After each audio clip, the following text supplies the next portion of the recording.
Good afternoon and welcome to From the Wings. I'm Stephanie Freed and I am delighted that you are here with me today. As we've discussed in the past here on From the Wings, the Bushnell is proud to partner with Connecticut's 5 other large performing arts centers in the Connecticut Performing Arts Center Coalition. You can see below our web address, so ctartscoalition.org, where you can go, you can find out information on all 6 of us, what's happening, what's new, what's coming up. It's terrific. You know, this group from the very early days of the pandemic, our organization heads, they came together, I think probably initially to commiserate, but then to strategize about how we are all going to move forward through this uncertainty. And I know for us, the partnership has been incredibly important and impactful. We're all in this together. We're all working hard to bring the live performing arts and arts experiences to the people of our state. And we were all faced with the same challenges when we had to close back in March of 2020. So I have to say as well, I've really appreciated the opportunity that this collaboration has given me personally to work with my colleagues at these 5 other organizations. You guys, the things they do, what is accomplished at those 5 organizations, and I'll just say them quickly. So it's the Bushnell, it's the Schubert Theater in New Haven, it's the Garde Arts Center in New London, it's the Palace Stamford, the Palace Waterbury, and the Warner in Torrington. What's accomplished and what's available at those 6 spaces, it's really remarkable. So today we have the opportunity to talk with Steve Sigel, who is the executive director of the Garde Arts Center, as I said, in New London. Now, they have been non-stop coming out of our shared closure, and I can't wait to ask Steve all of my burning questions about what they have coming up next. Now, before we start, as we do in each episode of From the Wings, I'd like to recognize Webster Bank, our official presenter of the From the Wings series. We're so grateful to Webster Bank for their loyal and generous support both today and always. So thank you so much, Webster Bank. Now, before we begin our conversation with Steve, I wanted to share some insider information with all of you here today. As you likely know, Hamilton's returning to the Bushnell in June. We are so excited to have the show back, and especially to have it over the 4th of July weekend. How cool is that, right? We're going to have Hamilton through July 10th. So while tickets are not yet on sale to the public, only our subscribers have been able to secure their seats, and you can still subscribe with a choose your own subscription. So if you're interested in getting your Hamilton tickets today, get a choose your own subscription. But if you want to just buy tickets to Hamilton, I can share today that our advanced ticket offer is going to begin in just a few weeks' time, at the end of this month / beginning of March. Now, the best way to get access to that advanced ticket offer, or ATO, is to become a donor today. Ticket quantities and ATO dates vary by giving level. And for more information on all of this and to make your gift, you can visit us at bushnell.org/Hamilton ATO. It looks like Hamilton NATO, but Hamilton ATO. I hope that you will. It's going to be amazing. I'm so excited to have it back. I thought it would be fun to remember the last time Hamilton was with us and the remarkable Edgeham program that so many students in Greater Hartford were able to participate in. You know, I think it's a terrific example of the ways the arts can engage us beyond just our appreciation of what we saw on stage or what we heard or what we painted, but the arts can engage us in ways that bring us together, that improve and develop understanding both of ourselves and of others. So I wanted to share this with you. Let's roll tape. Alexander Hamilton. We're going to talk about what we've been working on in our class, which is the Hamilton Project. Well, the great thing about this project is you can take hip hop and primary sources from history and combine them together. So what we're going to do today is we're going to look at some ways that you can do artistic license. Currently in the history class, we're going over Hamilton and its value to the current culture, taking something that existed in the past and making it exist in the present in a new voice. You know how Hamilton remixes and they do like hip hop in their music in the show. Sorrow, for the first time I'm thinking past tomorrow. And I am not throwing away my shot. I am not throwing I have a remix where I did a rap and another girl who was in my project did singing and rapping. This project made me think differently about history because I got to think in like a different perspective, a different viewpoint than what everybody else sees. I'll be performing this song. It's Bushnell. I'm excited. I'm kind of nervous.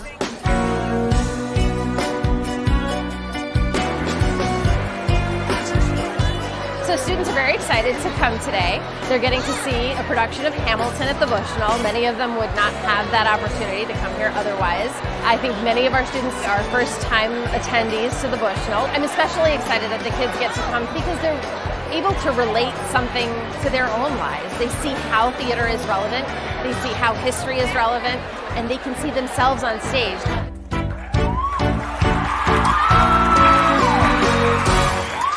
Let's go. Tip 342 crazy T. December 16, 7073. Yeah. And we're not having it, and we ain't here for it. Some people think they are clean, some just want them to leave. Hamilton and Burr in 1804. We never knew Hamilton would end up on the floor in the Garden State, both filled with hate. Both rivals didn't want to negotiate. It gives students an opportunity to support and uplift each other artistically and creatively, and that's an incredibly important thing that we really, really need to reinforce. It's wonderful to, have kids be applauding each other, screaming for just each other, not for celebrities, just uplifting one another. And that sense of community that really, really comes through from being in here is fantastic. And I really think that a lot of these kids are going to walk away with a better sense of that. What's your name, man? Alexander Hamilton.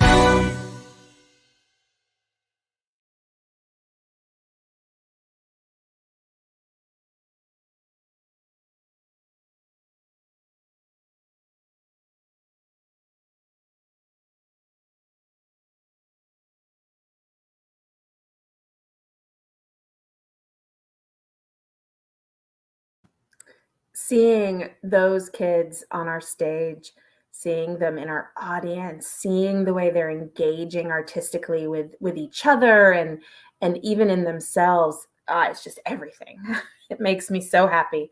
And I love that Hamilton and obviously with thanks to the Gilder Lehrman Institute has provided that opportunity, obviously not just here in Hartford, but really around the country. And we were so proud to be a part of that. Now, let's get to today's conversation and let's talk about the other exciting things that are happening, specifically things that are happening at the Garde Arts Center in New London. I am pleased to welcome Steve Sigel, Executive Director of the Garde, to join me for today's conversation. Hi, Steve. Hi, how are you? I'm doing great. It's great to have you with us. Thanks so much. Well, thanks for inviting me. I always love when our theaters can talk to each other publicly because, as you know, all 6 of the Performing Arts Center's staffs, including marketing folks and the executive directors, regularly huddle online to sort of figure out how we can best navigate out of the current situation we find ourselves in. Yeah, well, tell me a little bit more about that work of the coalition and you and the other organization heads.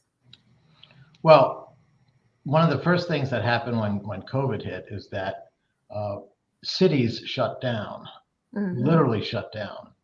And what are the core activity generators in cities? It turns out it's performing arts centers. The diverse programs and activities that we host on our stages and in our reception areas throughout the year bring people together, which is important psychologically and economically. Of course, we fuel so much of the activity. So I think we all felt more than a pressure to bring artists to our stages. We quickly recognized that we had a shared responsibility in regenerating the kind of activity that we will need to both sustain ourselves through this time and then to gear up for the time where we can start bringing everyone together. So it was like, we've known each other for decades and we all came together. There was no debate about it. And what we started doing is figuring out how we could both share information. We discuss policy, changing mandates, what do we do, and what kind of safety protocols, to what do we do together to get the kind of funding, the immense amount of funding that it takes to keep a performing arts center closed. And so, what came out of that was what we call the six-pack short term, but it's the Connecticut Performing Arts Center Coalition, which is the Schubert in New Haven, the Palaces in Waterbury and Stamford, and the Warner in Torrington, of course, the Bushnell, and here in New London, the Garde. Yeah, it's a remarkable group. I have to imagine that there were so many priorities, but that financial priority must have weighed so heavily on each of you, because when we're closed, there's no money but fundraising money, and boy, that's tough. Yeah, and I'm sure both your supporters, your generous donors, and ours. I mean, the reason that we can have this podcast is that the community of support and appreciation, the investment by the stakeholders who truly own our facilities. When it gets down to it, makes us unique. We're nonprofit organizations, totally sort of owned by and dedicated to serve the communities in which we live. But by all that support coming in, that certainly sustained us. And then I think the state and the federal government really realized what happens to American enterprise when you shut down the social economy. Yeah. So I think it became universally recognized that there has to be some strong, financial rescue funding for all of us. And that's one of the things that the six of us, worked on, is how best to make the case for funding to our state and to the federal government. And I think it paid off. And I think the main thing is that I think people understand in a way that I wish they didn't have to learn about by going through a pandemic, but they certainly understand how essential it is to have a city, a society that can only exist when there's an opportunity for social gathering and cultural sharing. And so we're still facing challenges. We're not out of the woods, and these are difficult times. But the six of us are staying together, and of course we have great marketing staffs. Hats off to you, Stephanie. And one of the things we did is we launched a we're open again campaign. And so this has never happened before. We jointly marketed, and we still market each other's venues, because I think we all feel that what's important is that there be cultural consumers, there'll be participants. And frankly, it doesn't matter whether they go to the Bushnell or the Warner, they're people. And the more we can get them to appreciate what we all do and the importance of coming together, I think we all stand to benefit. I agree. And through the pandemic, through this process, I've been following the Garde on social media, and I have to say, you mentioned your generous, your loyal donors. Wow, the folks, your followers, your donors, your patrons, your friends, they love the Garde. Their affection for you, their engagement with you on social media is really impressive and heartwarming. And I'd love to know a little bit more from you about what it is about the Garde.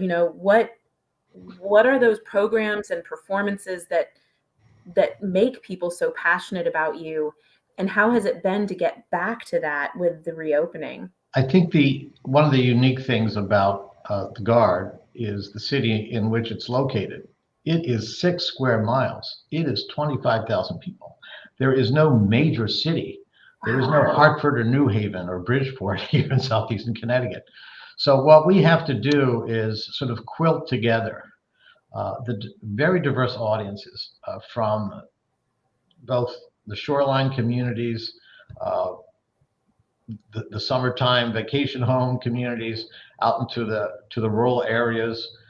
We've always worked very closely with our tribal residents here. We've worked very closely with the military community, having the U.S. Navy submarine base located here, an electric boat who builds these giant whales, nuclear whales, so to speak. New London was the second largest whaling city in the country, and of course we've had Pfizer here, which has been terrific. And then right in the town next to us, we have really the home of American theater. We have the Eugene O'Neill Theater Center. So what you see in the southeast of Connecticut is it's like an R&D community. There's a lot of invention and research and creativity. So what we basically try to do is bring people into a city that is only a mile wide. And so just by the challenge of doing that, we have very diverse programming. Of course, the Garde was built as a movie palace and a vaudeville house in 1926. Wow. And one of the things, and was actually purchased by Warner Brothers 3 years after it was built for $1 million, a month before the stock market crash. That was the value of cultural real estate. Wow. Get to 1976, Warner Brothers leaves. The community is left with this giant white elephant. No one could figure out what to do with it. It was discussed that it should be probably torn down. It might make good real estate for parking, etc.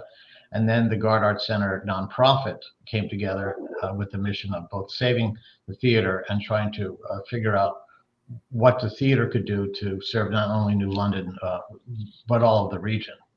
And so I go ahead. Is that when you joined? Yeah, I was actually the first director. I came here from the Berkshire Theater Festival in Stockbridge, and also I worked at the Berkshire Theater Festival. You worked there? I did.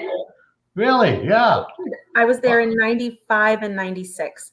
I guess you got to stay at the Red Lion Inn and No, I stayed at Levan because my first summer I was an intern.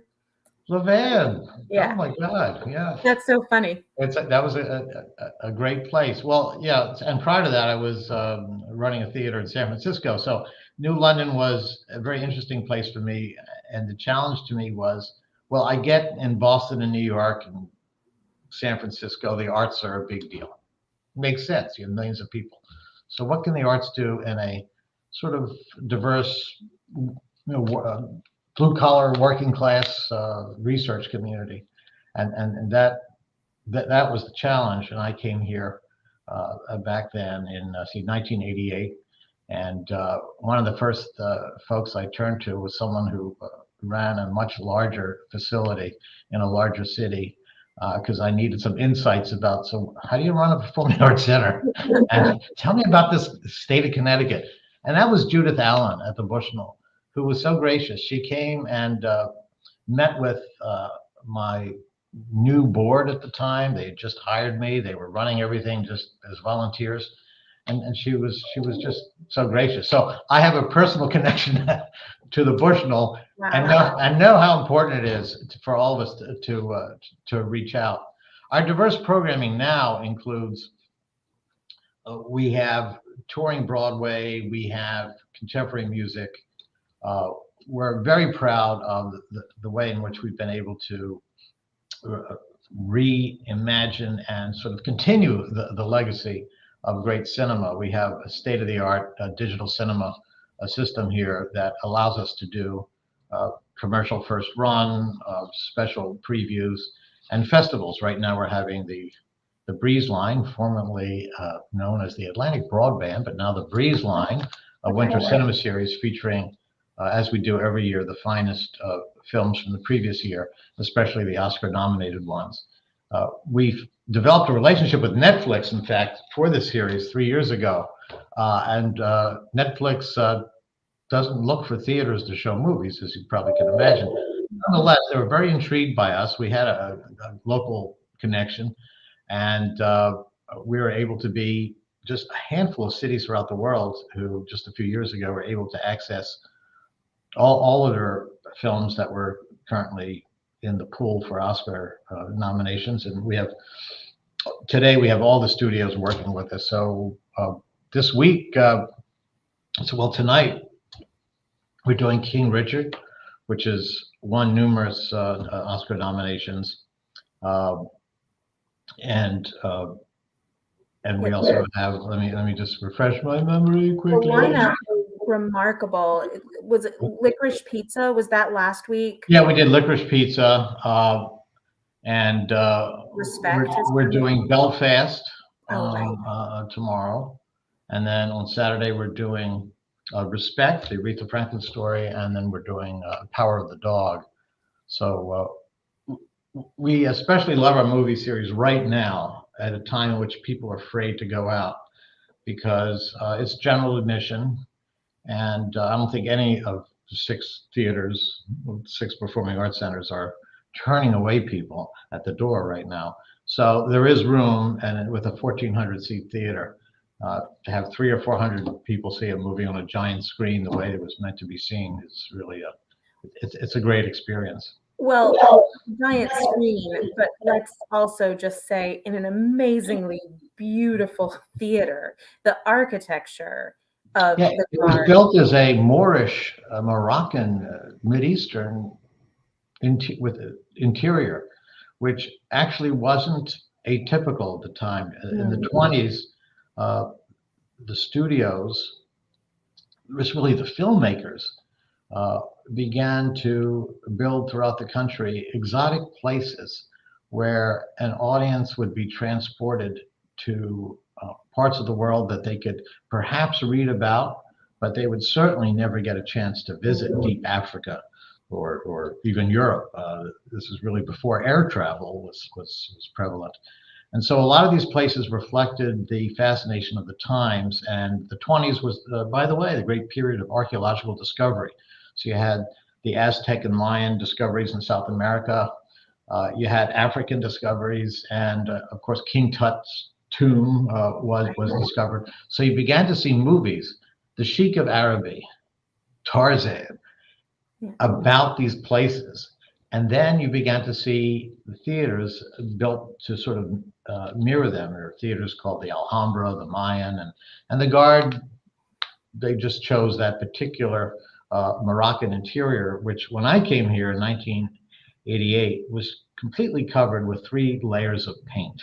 So I found the theater very unappealing. I said, what the hell you do with this thing? I mean, it was white all over the place. It was just this white. And fortunately, I ran into the League of Historic American Theaters, a national organization that supports folks who are trying to figure out what to do with and how to both restore and operate these facilities. And I found a particular couple in Toronto who were theater restoration specialists, and they came down, they did a study of the Garde, and just by using some tracing paper, they discovered stencils in the ceiling, and they did some scrapings, and they basically did a whole study on what the theater probably looked like back then. And based upon that study, we did this restoration, which, by the way, was just done by the 2 folks from Toronto and 100 volunteers. Wow. They were willing to train people from the community how to do rag painting, stenciling, and basically during the summer of 1999, we shut the theater down, and we reopened in October, and it was back in 1926. And to this day, there are people who retired dentists who touched up the theater walls, and we have some of the original local artists who helped us with the painting and the more intricate design. They'll come by and they'll touch up the theater. So this really has the handprint, literally, of this community, and I think that's why it is so appreciated and beloved, because everyone's had an opportunity to not only visit here, but to really, literally help create it in some fashion. Well, and it sounds like there's just this depth of engagement between the Garde and its community, and obviously through the restoration of your building, but also through your programming and special opportunities where you engage in the community. Can you tell me a little bit more about that?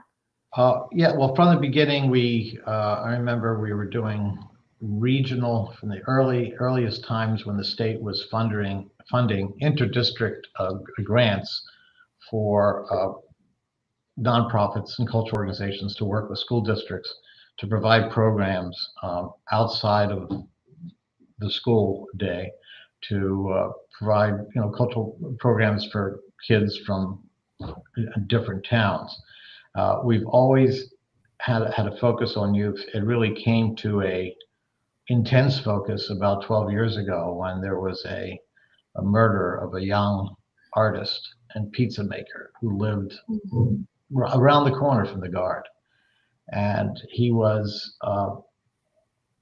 his life with a untimely encounter with 6 local kids who people from the community knew. That tore apart the community, and the adults didn't know what to do because they saw New London as very safe, very progressive. This would never happen here.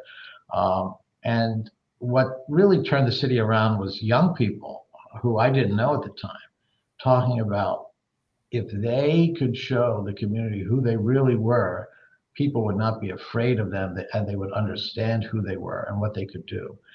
And the young people who stepped forward had this idea of going to this place that they saw, but they didn't really know how to get involved with, and that was the Garde Theater. They created the New London Talent Show, which continued for until it had to stop during the pandemic. But the New London Talent Show it has engaged so many people, and it's one of the few events where it always pretty much sells out because the people who put it together bring the audience and make sure the word gets out. And it's a very diverse audience, and it has been so profound, its impact on Greater New London, that the Day newspaper and Curtis Goodwin, who was one of the young folks who started there's Curtis right there, who started the talent show, that was made into a movie, an award-winning documentary, hopefully won many awards. It just won a recent award over the summer. It's a documentary film about how the arts literally save lives and save communities. And so we're so proud of that. We have a Department of Youth and Community Engagement, and we're always looking for ways to involve young people taking the lead and defining how to create the relationship between young people in our space or in other spaces. So that's very important to us. And I think ultimately all of our theaters, it's not so much about the visiting performer, it's about the resident lobby member. It's who shows up to our places. And that's why I think we're all so unique, because as nonprofits, again, we're owned and shaped by the communities that we live. But I think we do what we do to foster, I'm sure you've seen it, the engagement just in the lobby chatter after a show, and the people who meet each other for the first time, and the people who look at the audience and say, who are those people? Where are all these people from? And they discover they're their neighbors, and that literally transforms their sense of pride, of purpose, and of their own initiative, of what they can make with their own community. So there's an equalizing there, I think, when we all come together in that way. Well, Steve, I am so grateful for this time today. It's always great talking to you. Yeah.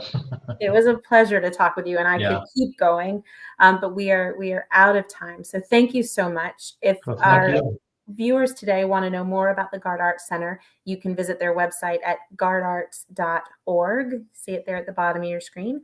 And Steve, I'm sure we'll be seeing you again in the future. Absolutely. We give private tours. If any of your folks wants to just have a private tour of our theater, we love doing that, especially in this particular time. Just call us up, ask for Steve or Jeannie, and we'll make it happen. We'll take you to Morocco. Oh, I love that. And you know what? If it's okay with you, when we share that this recording is posted in our weekly curtain call email, I will put that offer in there as well. Thank you. Awesome. Thanks so much. Great seeing you. Good to see you. That was so good. Yeah, they're just so terrific. Both Steve and his wife, Jean, they're just wonderful. As we wrap up today's conversation, just a reminder that the Bushnell depends on private support in addition to ticket sales to support our mission to elevate the spirit of our community. And again, we are especially grateful for the continued commitment of Webster Bank. It is also your support through giving, through your subscription and ticket purchases that helped sustain us while we were closed and ensured that we were here and ready when the time was right to come back. And the time is right, and we are back. And your help continues to make possible the work we do on our stages and in our community, and we thank you. If you'd like to renew your gift today, or maybe make a gift for the very first time, you can visit us at bushnell.org/donate now. And don't forget, the best access to tickets to this summer's engagement of Hamilton can be found by becoming a donor today. As a reminder, if you haven't already, be sure to sign up for our e-club. That way you can get that curtain call email I just mentioned this Friday. We send it every Friday. Promise not to fill your inbox, but just give you good stuff that you'll find interesting. You can sign up again at bushnell.org/e-club. And I encourage you to follow us on all the socials. So you can see our handles there: Facebook, Instagram, Twitter. Meet us there. Lots of good stuff to share. I hope you'll join us for our next episode of From the Wings in 2 weeks' time. We'll share more about that on social media. Until then, thank you so much and take good care.